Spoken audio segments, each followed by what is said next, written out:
to Srila Prabhupada and Guru Maharaj. Om Namo Bhagavate Vasudevaya.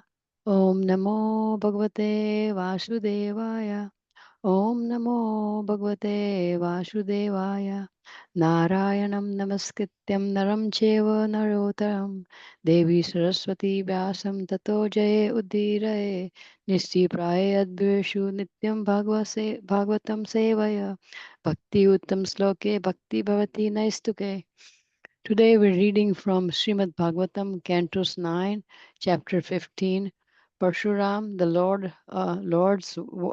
Parshuram, the Lord's warrior incarnation, from text 16 to 26.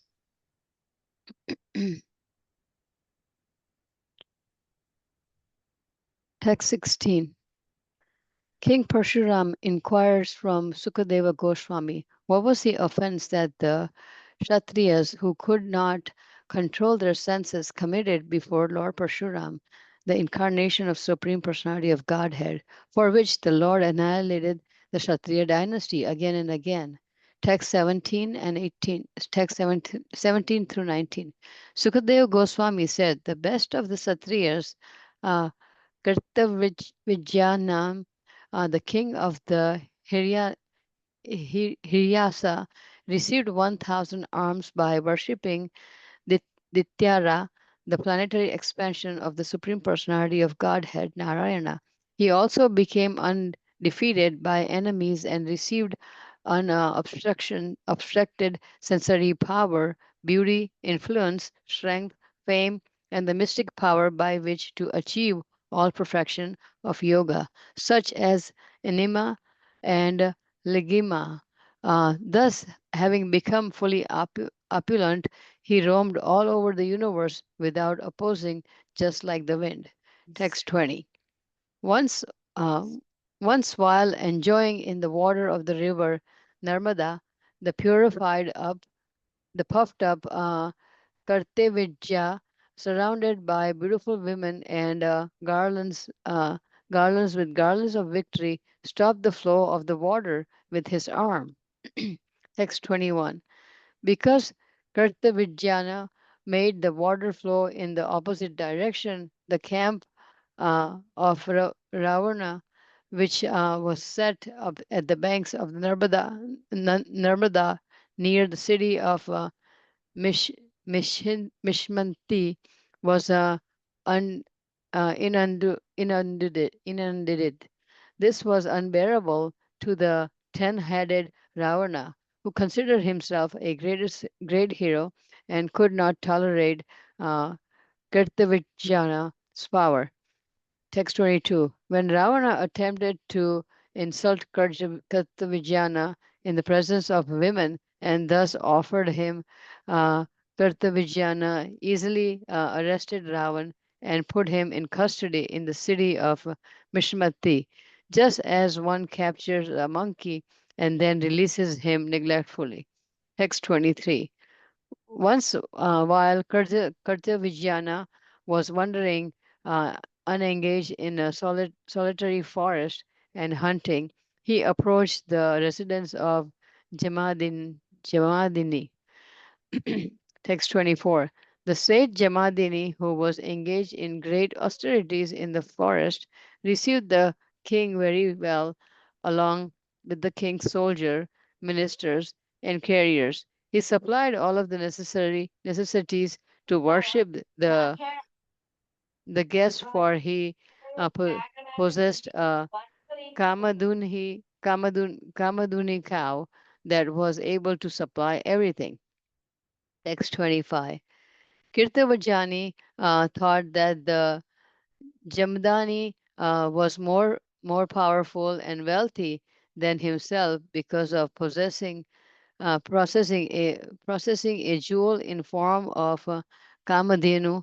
Kamadhenu. Therefore, he and his own men, the he hasas, and not very much appreciated of Jamadini's reception. On the contrary, they wanted to possess the Kamadhenu, which while was useful for execution of the Agnihotra sacrifice. Text 26. Being puffed up by material power, Kartavidinu Jan encouraged his men to steal Jamadini's Kamadenu. Thus, the men forcibly took away and carried Kamadenu along with her calf to Manhishama, Manishamati, Kartavenuja, Kartavenuja capital. Uh, Thank you, Mataji. Hare Krishna. Thank you so much, Mataji. Hare Krishna Chaitanya Chandra Das Prabhuji, please accept our humble obeisances. All goes to Srila Prabhupada and Guru Maharaj. Please take over the call, Prabhuji. Hare Krishna. Hare Krishna. Thank you, Radharani Mataji, for organizing this call. Thank you, Sri Bedi Sri Radha Mataji, for reading our translations today. Thank you to all the devotees for coming, assembling this Wednesday morning to hear something from Srimad Bhagavatam. I'll start by offering my prayers. Om Gyantimirandasya Gyananjana Shalakaya Chakshur Unmilitam Yena Tasmai Shri Guruve Namaha Nama Om Vishnu Padaya Krishna Prasthaya Bhutale Srimate Bhakti Vedanta Swami Iti Namine Namaste Saraswate Deve Gauravani Pracharane Nirvishesh Shunyavadi Paschat Deshatarane Jai Shri Krishna Chaitanya Prabhu Nityananda Shri Advaita Gadadhar Shivas Adi Gaur Bhakta Vrinda Hare Krishna, Hare Krishna, Krishna Krishna, Hare Hare, Hare Ram, Ram Rama, Hare Hare. Mukham karoti vachalam panghum langhete kirim yadkripatamaham vande Shri Gurudin Taranam Paramananda Madhavam Shri Chaitanya Ishwaram. Hare Krishna, dear devotees. So today we're reading from Srimad Bhagavatam, Canto 9, Chapter 15, titled The Appearance of Sri Parshuram, Lord Parshuram. So just what has been discussed briefly in the past few sessions, we've been discussing about the story of King Purandar and Urvashi. And in the beginning of this chapter, we saw that there was a description of the 6 sons of Urvashi. And then further, Sri Shukdev Goswami goes on to describe the lineage of the 6th son. And in that particular lineage, we saw yesterday, there's a king who appears called Gadhi. And Gadhi had a daughter called Satyavati. And one of the rishis called Richi had approached King Gadhi for the hand of his daughter Satyavati. And how Gadhi, in order to make sure that this rishi was worthy of having his daughter, requested for an extensive dowry, and how this Rishi was able to obtain the dowry from heavenly planets and gets married to Satyavati.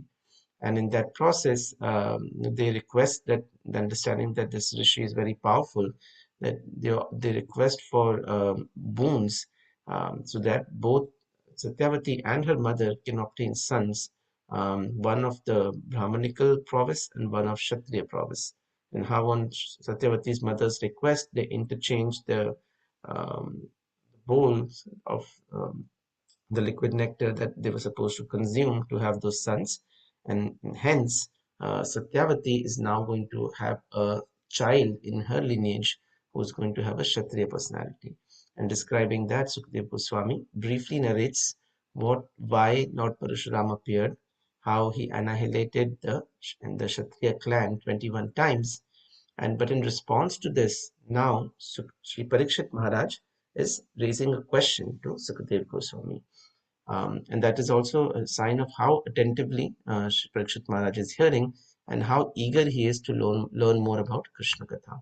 So, in this text 16, Parikshit Maharaj asks, Shri Raja Uvacha, Kim Tad Amho Bhagavato, that what was the offense that the Kshatriyas who could not control their senses, Rajanyer Ajit Atmabhi, the one who could not win over Ajit, their Atma or their senses, the one whose senses were not controlled, how did they offend the great incarnation of the Lord, Parashuram, Krityam, and caused him to cause Kulam Nashtam, the destruction of the dynasty, Kshatriyanam Abhikshnasha, again and again. he destroyed it 21 times. Parikshit Maharaj actually wants to know what was the particular offense that initiated the process of Parshuram picking up weapons in order to annihilate the Kshatriya clan. And so in this particular way, we realize a couple of things from this shloka is that Parikshit Maharaj wants to know about offenses. So any particular task we do, any particular seva that we do in bhakti, we have to be very careful and we have to delve some time to understand what is the aparad associated with it. Although when we're doing a particular process, we want to know what is the vidhi, what is the right way of approaching something. And it could be deity worship, it can be chanting. At the same time, it could be serving Vaishnavas. But at the same time, we should also be very mindful of the offenses. What is the Nama Aparad? What is the Aparad to the Archa Vigraha? What is the Aparad to Vaishnava Aparad? Because if we do not understand what the offenses are and unknowingly keep committing them, we may find that we may not be advancing in the path of bhakti. Although we are attempting to do Vaishnav Seva, but at the same time, we are doing Vaishnav Ninda. We are trying to chant, but at the same time, while chanting, we're trying to do other tasks, including multitasking for myself. We will not get the result because we are not achieving our goals properly. It's just like trying to run a car by pressing the accelerator and the brake at the same time. The car is not going to go anywhere, and your brake and your tires are going to get burned. So that's what will happen to us. If we keep doing this, we'll just get burnt out like those tires. But we have to understand that if we have to advance in spiritual life, just like Parikshit Maharaj, we have to question what are the offenses, what are the aparadh associated with the particular process. And that is why Parikshit Maharaj, for our benefit, is inquiring what did the Kshatriya kings do that Parashuram became offended and caused the destruction of their clan. In text 17 to 19, now Sukadeva Goswami, in response to that question, is starting to narrate the story of Parashuram. So there happened to be a Kshatriya king called Kartavirya Arjuna, and he was the king of the Hayayas. And he, like a lot of other Asuric kings, demoniac kings, he was very expert in tapa. He performed sacrifices and penances, and by his penances, he pleased the incarnation of Supreme Personality of Godhead called Dattatreya. And Dattatreya Bhagwan, being pleased, he awarded many benedictions to this king, Kartavirya Arjuna, and the benedictions that he got made him so powerful that he was able to enjoy unobstructed sensory power, beauty, influence, strength, fame, and the mystic power of the different siddhis such as Anima and Laghima. And when he became fully opulent, he roamed all over the universe without opposition, just like the wind. So what we see in this particular story is that although we see this example come in again and again, in Bhagavatam, that there are so many kings who, they are Asuric kings and they begin by pleasing the demigods or pleasing Supreme Personality of Godhead by their sense control, by their ability to do tapasya, stand on one leg for thousands of years, but they are unable to conquer their mind and senses because in Bhagavad Gita, Lord Krishna himself says that the highest process of achieving the Supreme Personality of Godhead is the path of bhakti.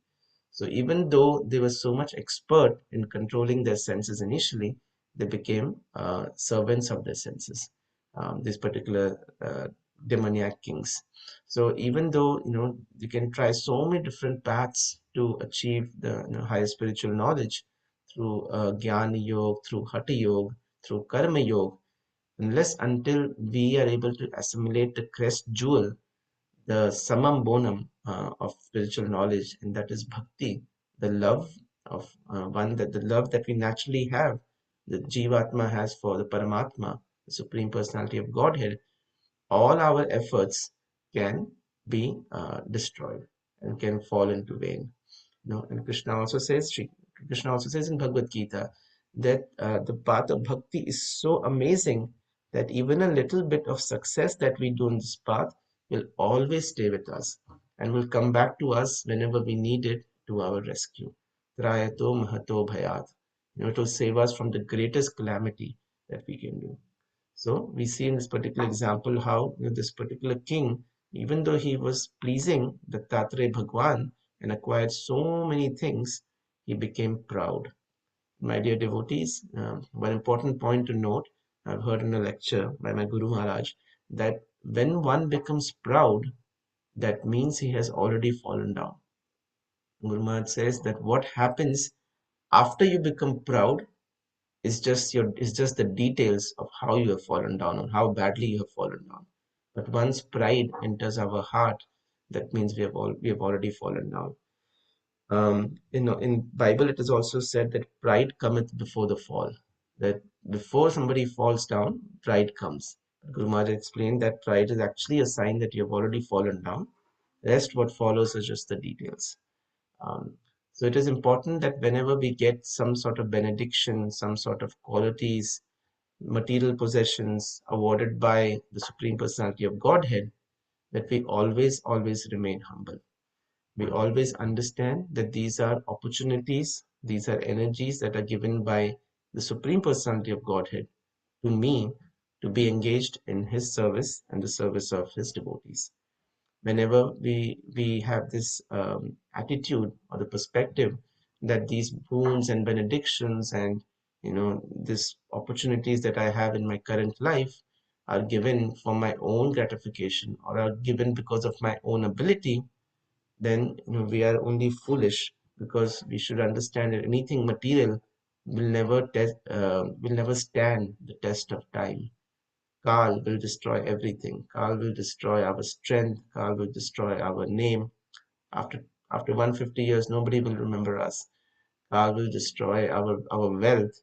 Wealth will stay with us for some time and then will go, will be taken away forcefully, and we can do nothing about it. So there are so many things that we cannot control. So there's no point in us in unnecessarily being proud about.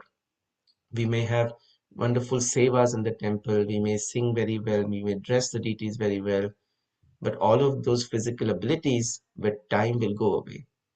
Our voice will change, our eyesight will change, we may not be able to stand, our knees will give away. So there is nothing that we have to be proud of. Guru Maharaj also says that the very fact that we are in this material world means that there is nothing that we should be proud of. There can never be a proud prisoner. Like, oh, I'm the best prisoner in this jail. No, the fact that you are a prisoner over here, you should always remain humble and understand how we can escape or how we can conquer these lower tendencies so that we can revive our true pure love that we have for Bhagwan Krishna. But in this, unfortunately, Kartavya Veera Arjun was not able to recognize this, and having become fully opulent, he roamed all over the universe without opposition, just like the wind. So what he was doing now, being so proud, he was surrounded by beautiful multiple women, Stri Ratner Avritan Kridan, and he was enjoying with them in the river Narmada, Mad Utkatah, puffed up by mud or pride. So we have to understand that instead of being more humble, Kartavya Arjun got puffed up because of this pride, and that was the beginning of his fall down. He was garlanded with the Vajanti Mala, which is to be garlanded to the Supreme Lord. He was wearing it for himself. In this particular way, he wanted to demonstrate to those women how strong he was with his 1,000 arms. And what he does is, Ruroda Saritam Bhuje, using his bhuja, his 10,000, his 1,000 arms, he was able to stop the flow of the Narmada river so that the water was bouncing and going back in the opposite direction. And next we see another character that we're familiar with who was just there. And Gaurang Darshan Prabhu mentions in his Subodhini that the personality was Dash Ananaha, the one with 10 heads, who we know as Ravan, the personality of lust in this world.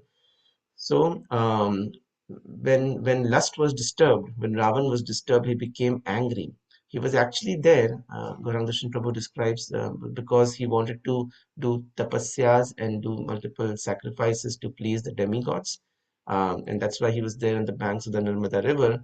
But when this Kartavya Veera Arjun, reversed the flow of the river and caused all the water to flood into the nearby regions, including Ravan's camp, Ravan became furious because lust was obstructed, and he considered himself a great hero. So our mighty Ravan that we see, he tried to insult Kartavya Veera Arjun in the presence of women. Um, Grihito Leelaya Strinam, in the presence of women. Samaksham Krita Kilbise. He's tried to obstruct his enjoyment. But what this Kartavya Veera Arjun did with his 1,000 arms is he caught hold of this of Ravan easily, it is said, and he made him a prisoner in his capital Mahishmati, just as one captures a monkey. Look at this mighty Ravan, he's been compared to a monkey, and then released him neglectfully. So this is a theme that actually Chaitanya Charan Prabhu also illustrates a lot when he describes about Ravan in the Ramayana. That we have to understand. Chaitanya Charan Prabhu describes that Ravan, although he had 10 heads, he had zero brains. And he lists 10 separate incidences in Sri Ramayana where Ravan was very clearly told that he should not abduct Mother Sita or he should return Mother Sita by 10 different personalities at 10 different times. But he was, although materially and in terms of Vedic knowledge, he was very learned, like a Brahmana. He did not have that intelligence or that humility to accept the good advice of people. And that we saw how landed him into trouble, and we had the Battle of Ramayana. So we can see even prior to that, Ravana had already an experience of being embarrassed in front of so many people by this demoniac king, Kartavya Veera Arjun. So we see that there are four types of people usually in this world, four types of intelligence. The first class of intelligent people, they hear about something, they hear something that's not good, and just by hearing the power of Shravanam, they change their behavior. So that is the first class of intelligent people.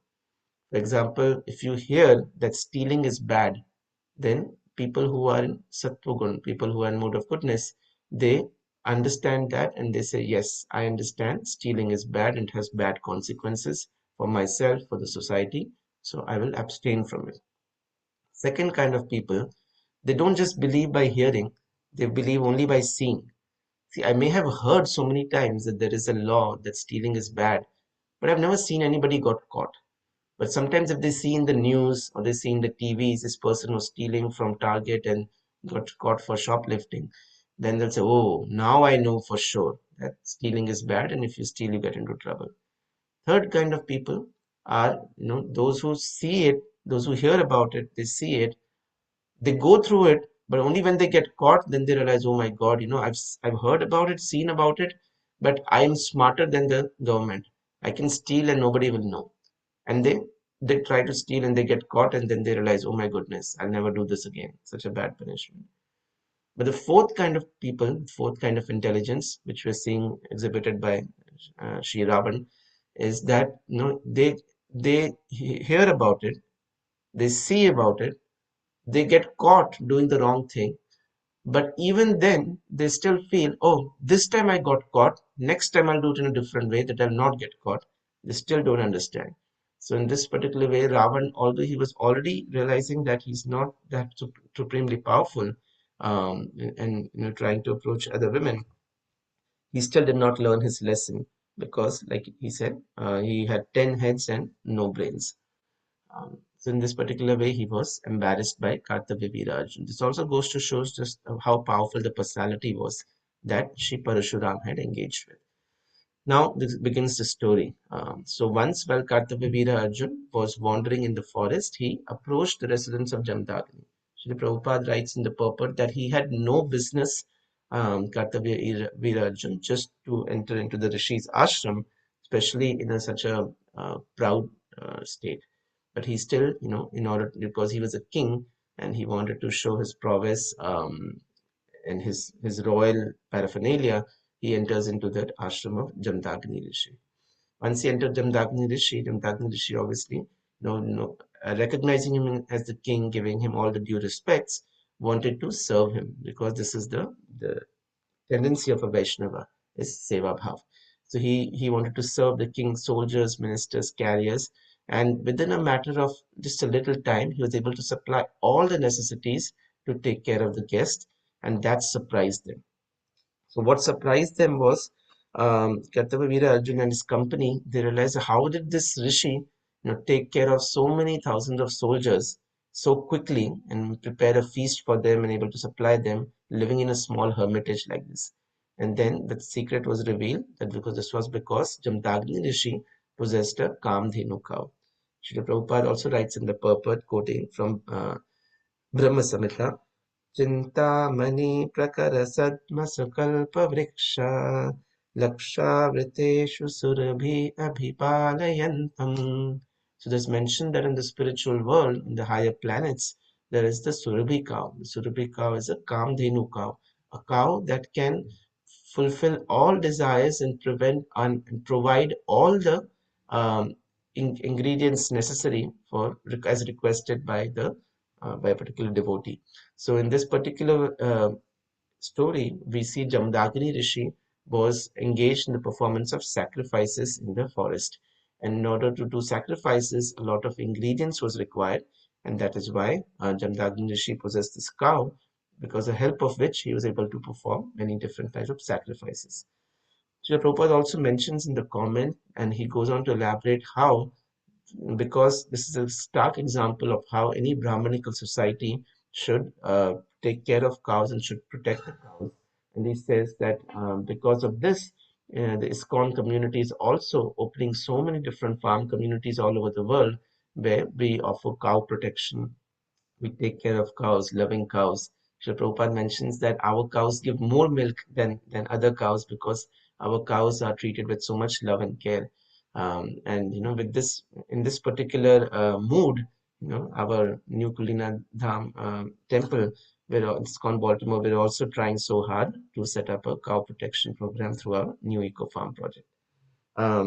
So in this particular way, we see that once the Kartavya Veera Arjun sees that this Jamdagni Rishi has this cow, he thinks that this is more valuable than all the things that he has.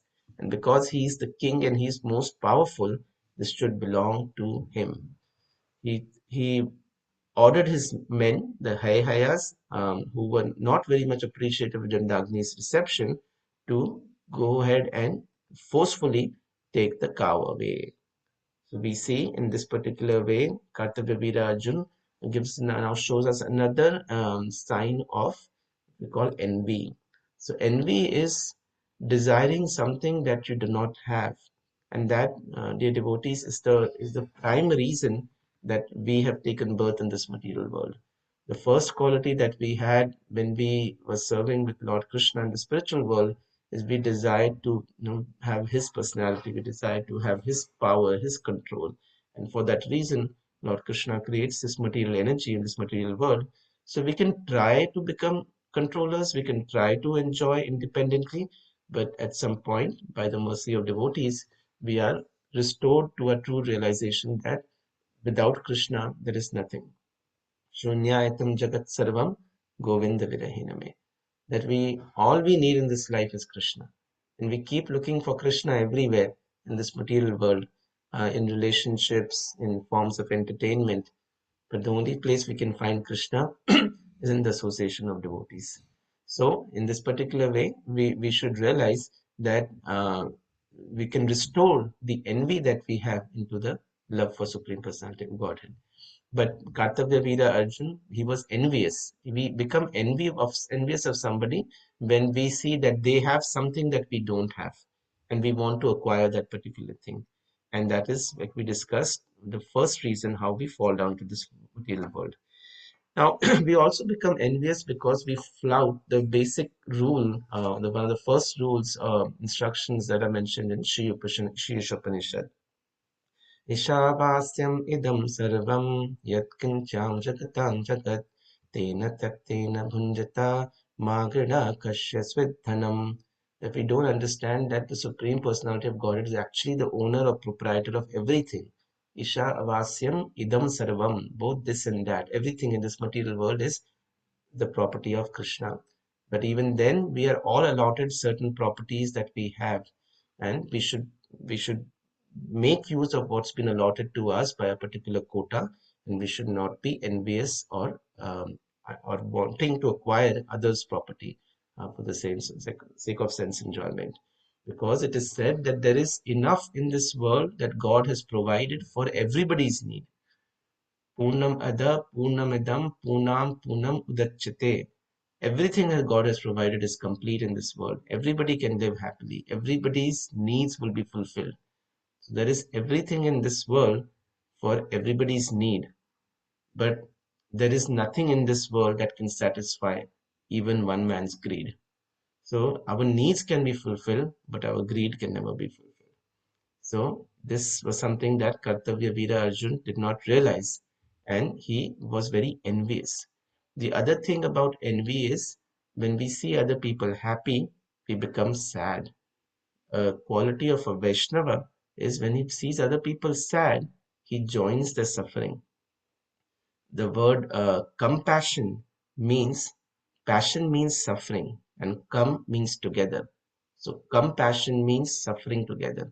When you see somebody suffering and your heart aches, your heart melts, and you spend some time with them, try to reduce their suffering, reduce their burden, that is called compassion. But envy is when you see somebody happy and you become sad. Para sukha dukhi. Whereas a Vaishnav gun is para dukha dukhi. Vaishnav Vaishnav tene kahiye peed parahi jane re. There's a Vaishnav bhajan that talks about the Vaishnava, the compassion of a Vaishnava. The beautiful story that I heard, in a small allegorical story by a devotee long time ago, to show why parasukha dukhi is a very negative quality. There was once, I'm running short of time, but I'll quickly end with the story. There was once two ladies, Matajis, who used to go to the village market every week to sell their products, and they were two friends. One of the Mataji's business was to sell earthen pots. The other Mataji's business was to sell vegetables. Now, naturally, the vegetable Mataji who sold vegetables usually was able to clear all her produce that particular day because there was most in demand and she had a good business. The one who had sold earthen pots, her business was okay. Some days she would sell, some days she wouldn't sell, so she wasn't doing so profitably. Once when they were on their way to the market, a camel comes, and the camel sees these two ladies walking, and he realizes that one of these ladies is envious, the lady who sells the earthen pots, because she does not make as much profit as the other lady. So he approaches these two women and says, "Where are you going?" And these two women says, "Oh, we are taking all these heavy goods with us and walking to the village market." The camel says, "Okay, I'm also going to the village market. Why don't I help you guys?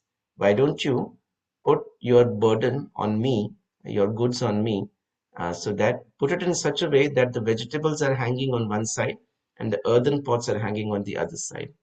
So they agreed. They're like, "Okay, we don't have to carry it. So yeah, it'll be nice for us."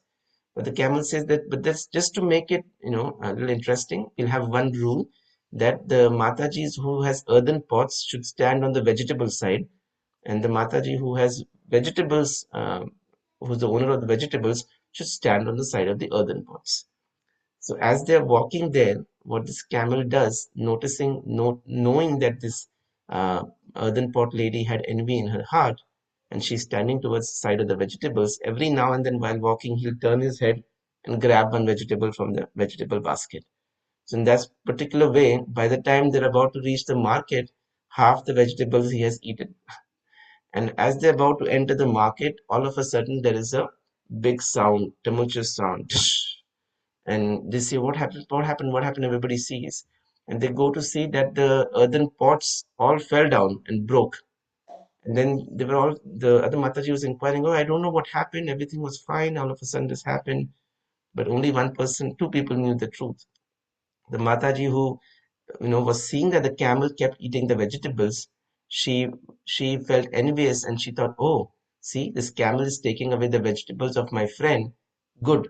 This time she will not have as much business or as much profit, so it is good for me. And she was enjoying in the suffering of the other lady, but not without, not to know her knowledge. What happened was, as the camel kept eating of the vegetable basket, the other side became heavy because this side became light, and her own earthen pots fell down and crashed and broke. So, in that particular way, when we are becoming happy at somebody else's misery or sad at somebody else's happiness, then we will cause our own destruction. So in this particular way, we see that Kartavya Veera Arjun, he became envious of Jamdagni Rishi's Kamdhenu Kai and wanted to forcibly take it away. In this particular way, we see that he takes the Kamdhenu cow away, and we'll read on from tomorrow, the continuation of the story of then what Parashuram does in response to this particular incident. With this, I'll end my discussion for today. Thank you, dear devotees. Grantaraj Srimad Bhagavatam ki jai, Ananta Koti Vaishnava ki jai, Shri Prabhupada ki jai. Hare Krishna. Thank you very much, Prabhuji. Hare Krishna. Thank you, Hare Prabhuji. Krishna. Hare Krishna. Hare Krishna, Prabhuji.